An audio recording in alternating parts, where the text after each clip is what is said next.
Welcome sa zip9.com. In this video, tutuloy natin ating series on triangle congruence, no? And the video before this, we discussed SSS congruence. Dito sa video na to ay pag-aralan naman natin kung ano ba yung SAS congruence. Now, sinasabi sa SAS congruence that if the two pairs of corresponding angles of two triangles are congruent and sides included in those angles, no, are congruent, then the two triangles are congruent, no. So ito yung pinaka-symbol na, no. Itong P at yung G congruent sila, no. That's the first pair of angles, and then the second pair, R and J, no. This is J.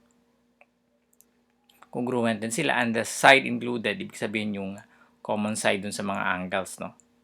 Or the side connected to both the angles, kasi itong dalawang ito hindi siya connected sa both sa dalawa. So if those are congruent, then we can say that these two triangles are congruent. So hindi na natin kailangan i-check yung ibang mga parts. For example, itong part na to, yung third angle, hindi na kailangan. Yung part na to, we don't need to check if they are congruent. All we have to do is to check the two angles, no, the two pairs of angles and the one pair of side, no. So, tignan natin, no, yung katulad ng ginawa natin sa SSS congruence, tignan din natin dito kung pwede ba natin gawin yung pag-copy ng triangle, no. So here, what I'm going to do is, if you have already watched the video on SSS congruence, ang gagawin natin is kokopyahin natin itong triangle nito dito, pero yung gagamitin natin tatlong sides lang, no. Sorry. Tatlong parts lang yung the side of the two pairs of angles, no, and I mean the two angles and the side included in those angles, no. So ang una natin kokopyahin, the order of course doesn't matter, no. I think ang pinaka-importante mo ng kopyahin is ito, dahil aalamin natin kung saan natin ilalagay itong angle na to, no. And from the previous video ay pinag-aralan natin that the compass can be used to copy the length of a segment. So for example, I want to copy the length of PR, no. I just click the compass tool and then copy and then click PR segment. So tingnan nyo, pag nilagay ko sa P yung center, yung R ko nasa circle. Ibig sabihin, the radius of this circle is equal to the length of PR, no. So pag nilagay ko ito dito, no, with G as center, then I am sure that this point here, the intersection between the circle and the ray, no, this is as, maybe I should pick the intersect tool, no. We are sure na pareho siya nito, no, nung length nitong G and this point is the same as the length of PR, because this is the radius, because the radius of the circle is equal to PR. Okay, so let's name this J, no, katulad nun sa triangle natin dun sa kanina. So let's name this J. Okay, next we now copy this angle. Paano ba kinokopya to? We will use the angle tool, angle with given size tool. Para magamit mo to, you select a leg, vertex, then enter size, no. Pero pwede rin tayo mag-select ng 2 points, no? Pwede rin yan. And then we enter the size, no. Well, sorry, hindi natin nasabi yung name, no. So before we enter this, we need to know the name pala of the angles, no. So this is angle alpha, and this is angle beta, no.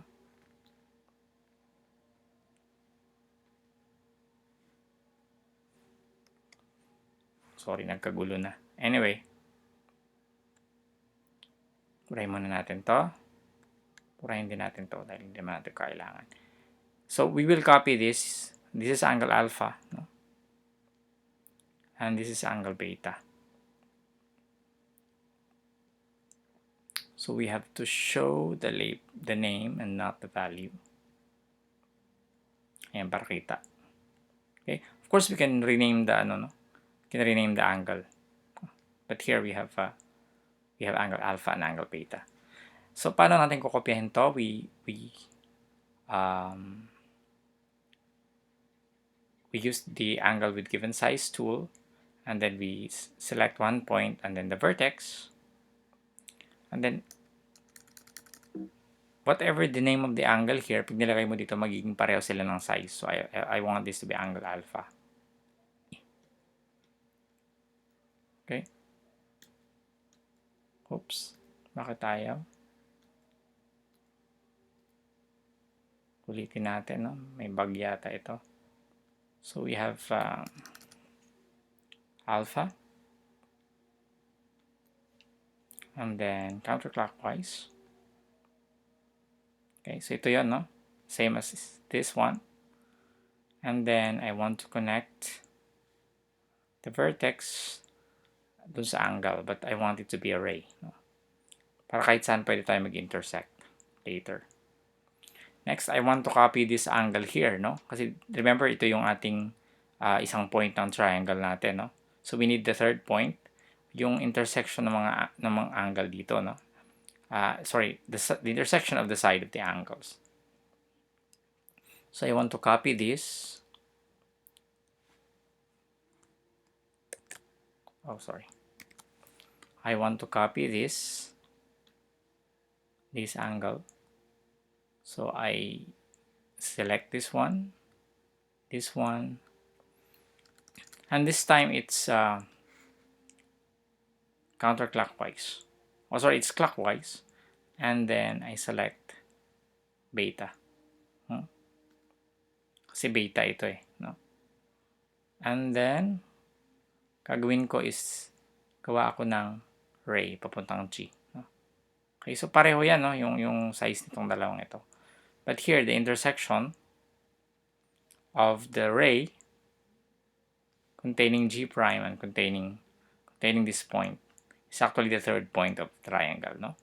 So, nakita nyo ba kung bakit ginawa natin yon? Una, kinopya natin yung side na to, yung PR, using the circle, no? Using the compass tool. So, pareho sila ng as length, no? Then we copy this using the angle with given size, and then we also copy this, and then we already using those methods, nakuha na natin yung third point. So tatlo lang kinopya natin actually, and then of course pag nakuha mo na yung third point, meron ka ng triangle, no? Now notice that if I move this one, no, nakikita nyo pareho, di ba? Congruent silang dalawa, mukha silang congruent actually. So that is the method, no? Pero kailangan pa nating i-show that this is indeed that the two triangles are indeed congruent, no? So hindi na natin kailangan itong mga to. Pwede nating itira itong triangle, no? So we don't need this, no? The other points and the other lines. So just connect the two of the points, no? Okay? So paano natin malalaman kung ano nga, no? Kung congruent nga itong dalawang triangle set? Tingnan natin yung size, of course, no? Yung size ng mga angles tsaka yung length ng mga segments, no? So lahat ng segments ay i-show natin yung kanyang value, ibig sabihin yung length niya, and we'll see, no? Okay, so ano napapansin nyo, di ba napatunayan na natin sa previous video that pag SSS or pag tatlong sides are congruent, then the triangles are congruent. So here kita naman 3.8, 4.06, 2.05, same, di ba? 3.8, 4.06 and 2.05. And even if you move this, you'll see that, no, congruent talaga sila, no? 2.76 here. It's 4.6. Pag ito naman 4.5, no? 4.3, 4.28, no? So pareho sila, no? And of course, we can also show the the angles, no?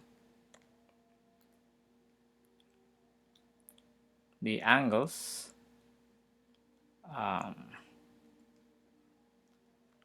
okay. Do we need to show this angle, no? Hindi na, no? Kasi pag pareho na itong dalawang ito, pareho na rin to, di ba? Kasi magma-minus, i-add mo ito, then minus 180, di ba? Sorry, 180 minus the sum of these two angles. So, the same din dito. Therefore, kung pareho yung value nila, yung matitira dun sa pag-minus mo from 180 will also be the same, no? If the numbers on both angles are the same, or if the measures, strictly speaking. Okay, so here we have shown that the ASA congruence is indeed true. Of course, this is not the proof, no? This is not the proof. But here we illustrated that it really works, no?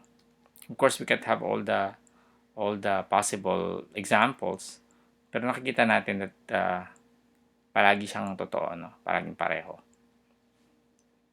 So here, we rename this to B. And of course, alam natin that from here that triangle PQR, triangle PQR is congruent to triangle GBJ. Okay, so pwede natin ilatik yan para maging latik ito, no? And then pwede nating lakihan, no? Okay, so here ang pinag-aralan natin yung ASA congruence.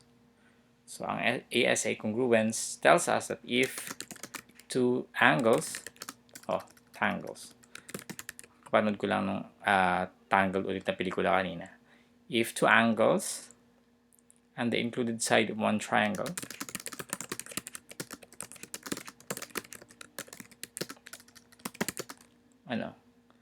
included side of one triangle are congruent respectively,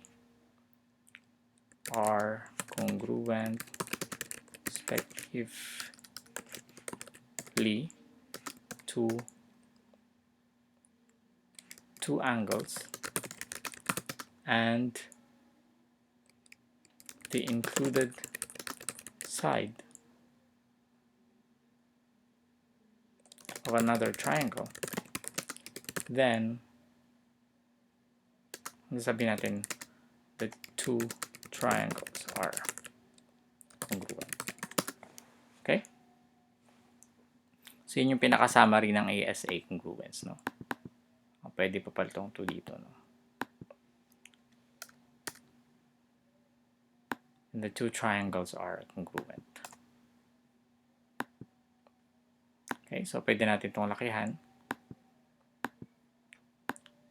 Kung masyadong malaki, maybe we can have medium, no?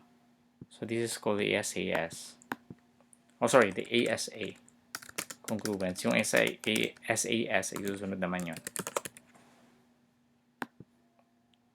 So, okay. So we can have this bold and we can have this medium also. Or maybe a little bit larger. Okay. So ito yung pinaka-konsepto ng ASA congruence, no? Notice yung order ng ano natin, no, ng symbol. This is read as triangle PQR is congruent to triangle GBJ, no? So remember yung P, ang corresponding angle niya ay itong G, no? Kaya na pareho silang nauna. So kung saan sila nakapwesto dito, of course you can change the order here, pero dapat yung kapartner niya babalik-tarin nyo rin, no? So kung nasa huli yung P, dapat nasa huli din yung G dito kasi mag-partner silang dalawa. Okay, so maraming salamat. I hope meron kayong natutunan sa video na to. See you in the next tutorial.